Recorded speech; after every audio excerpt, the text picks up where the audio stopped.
오늘도 우리 사는 이야기 찾아주셔서 감사합니다. 사연자분이 보내주신 이야기 시작해볼게요.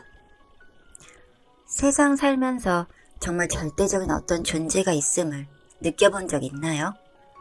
저는 그런 일을 경험한 적이 있습니다. 오늘은 그 이야기를 해보고 싶어 이렇게 글을 적어보게 되었습니다. 저에게는 대학교 때부터 친했던 친구가 있었는데 당시 그 친구의 남자친구였던 신랑과는 술자리에서 만나게 되었습니다.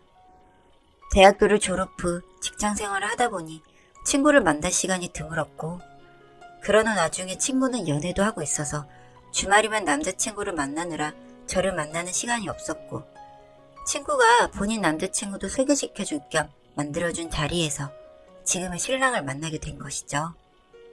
셋이 보기는 어색하다는 친구의 말에 친구의 남자친구가 신랑을 데리고 왔고 저희는 그날 늦게까지 술을 먹었습니다. 술을 먹고 눈을 떠보니 신랑이 자취방에 누워있더라고요. 어른들이 생각하시기엔 정말 말도 안 되는 일을 저질렀구나 하시겠죠.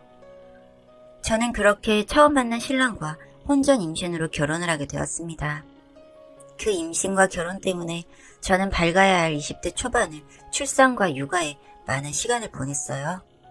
처음 만난 사람과의 결혼 생활은 생각보다 훨씬 더 힘이 들었습니다.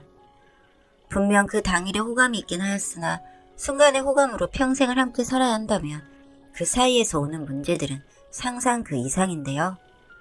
저는 혼전 임신을 했다는 이유로 시댁에서 미운 털이 박혀 있었습니다. 오죽하면 처음 상견례를 마치고 돌아가는 시부모님에 대한 내용이 아직도 가슴에 남아 있습니다. 애도 쬐끄만 게 발랑 까져서는. 그래도 우리 집안 핏줄인데 어쩌겠어. 그래도 그렇지 이건 좀 아니죠. 그럼 어째 애가 생겼는데. 그만해. 저 집에선 딸을 어떻게 키웠길래.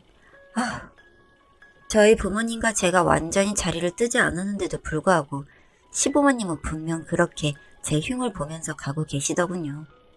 상견례 자리에서 분위기가 좋지만 않았기 때문에 저희 부모님도 많이 언짢아하셨고 저에게 수술을 권유하기도 하셨지만 저는 제가 품은 아이를 포기하고 싶지 않았습니다. 포기한다는 건 너무나 엄청난 짓이라고 생각했어요. 그래서 전 모든 상황을 감내하고 결혼을 했습니다.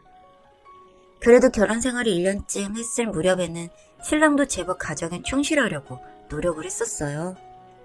임신해 있을 때는 그래도 퇴근길에 제철 과일을 사오기도 하고 기왕 이렇게 일이 되기는 했지만 열심히 살아보자며 저녁이면 맛있는 음식과 함께 담소를 나누기도 했습니다.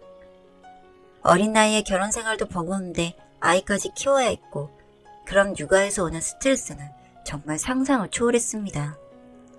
그렇게 육아로 힘들어지니 저도 남편도 날카로운 상태로 살아갈 수밖에 없었고 그럴 때마다 정말 많이 다퉜습니다. 저도 남편도 서로에게 모두 마음의 문을 닫았던 그런 시간들이 이어졌어요. 게다가 남편은 그런 것을 핑계로 다른 여자를 만나고 다니기 시작했습니다. 한 번은 친구에게 연락이 와서는 친구들이랑 술을 먹고 있는데 그 술집에서 저희 신랑이 다른 여자와 술을 먹고 있다는 연락을 받고 부랴부랴 아이를 데리고 술집 앞에서 언제 나올지 모를 신랑을 기다린 적도 있는데 신랑은 친구의 말처럼 다른 여자의 허리에 손을 얹고 술집에서 나오고 있더군요. 여보, 친구가 당신 봤다길래 이게 무슨 일이야?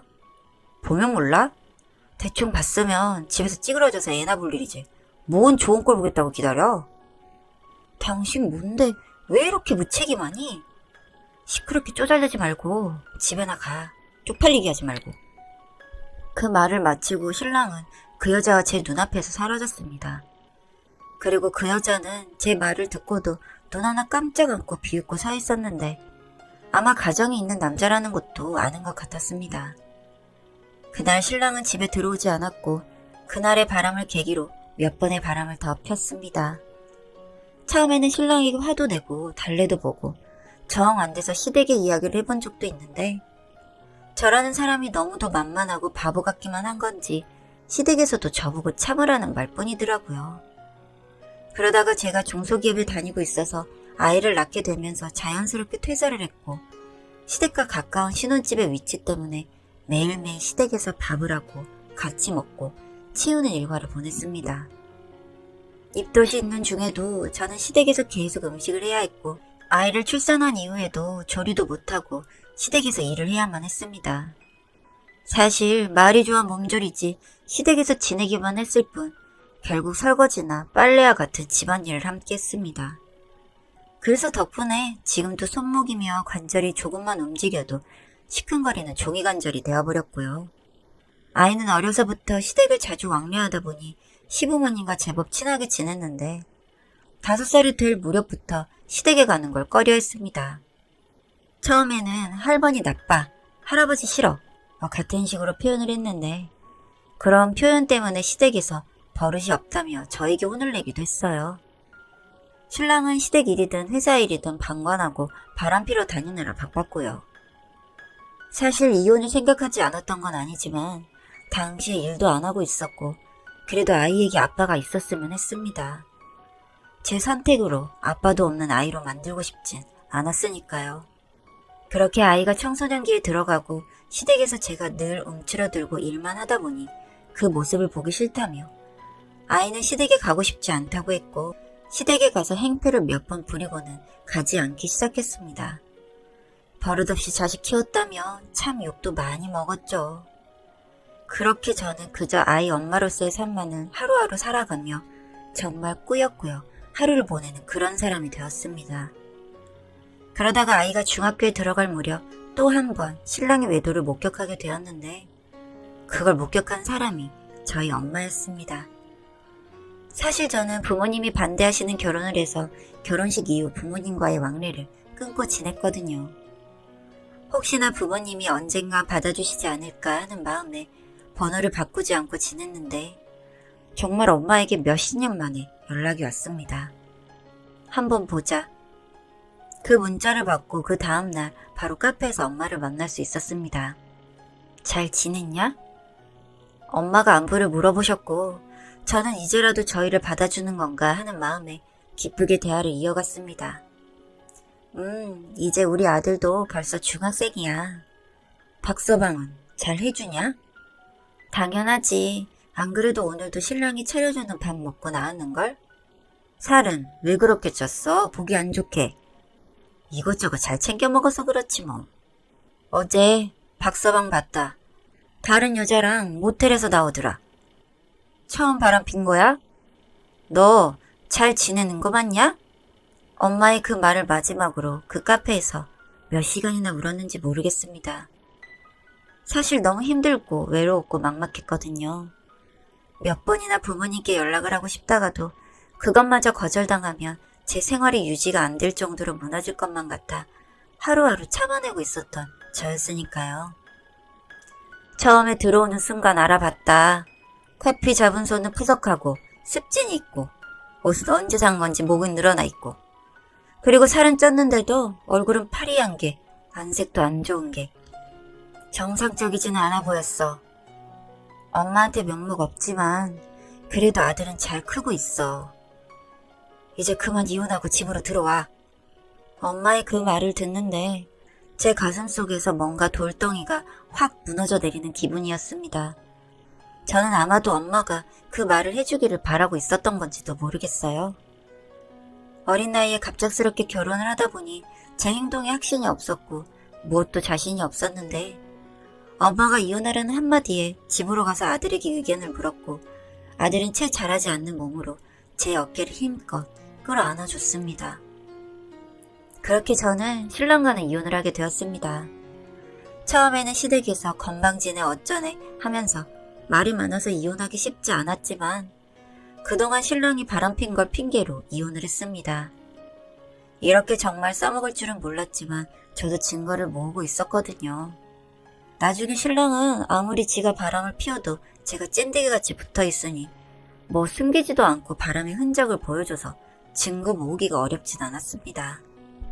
여튼 그렇게 저는 이혼할 때 받은 위자료로 친정 근처에 작은 카페를 하나 차려서 운영을 하게 되었고 저희 부모님께서 아들과 지낼 수 있게 작은 아파트를 하나 마련해 주셔서 거기서 지내게 되었는데 신랑과 살 때는 늘 밖으로만 돌고 집에서도 방에만 있던 아들이 저와 주말이면 시간을 보내고 음식을 배워서 해주더라고요. 엄마, 나는 어릴 때부터 할머니도 할아버지도 아빠도 너무 싫었어. 응? 왜? 나 어리지만 그냥 보였나 봐. 그 사람들이 엄마를 싫어하는 게. 그런 거 아니야. 엄마가 그때 뭐 잘못한 게 있었나 보지. 엄마가 그렇게 사는 게 나 때문인가 싶어서 마음 아팠고 다른 여자들 만나는 아빠가 더러웠어. 아들은 모든 걸 다 알고 있었습니다. 다 알고 참고 모른 척 해왔을 아이를 생각하니 제 마음이 더 아려웠고 정말 더 열심히 살아야겠다 다짐하게 되었습니다. 그렇게 저는 계속 카페를 운영했고 시간이 흘러서 아이는 대학생이 되었습니다.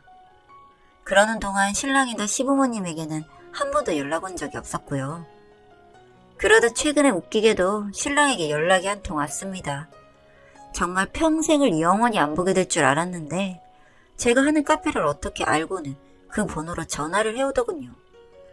내용을 들어보니 아주 기가 막힌 이야기를 하더군요. 그렇게 밥 먹듯 바람을 피우고 진상처럼 살아오던 인간이 간암이라고 했습니다. 그러면서 본인이 살려면 간 이식밖에 답이 없는데 혹시 아들에게 검사 한번 받게 해주면 안 되겠냐고 하더군요. 시댁 식구들 모두 해봤지만 이식이 안 된다는 결과만 받았고 이제 정말 믿을 건 제 아들밖에 없다고요. 참 기가 차더군요. 이혼하고 몇십 년을 연락 한 통 없이 살다가 갑자기 다른 것도 아니고 내 아들 목에 칼을 대고 간을 달라니요.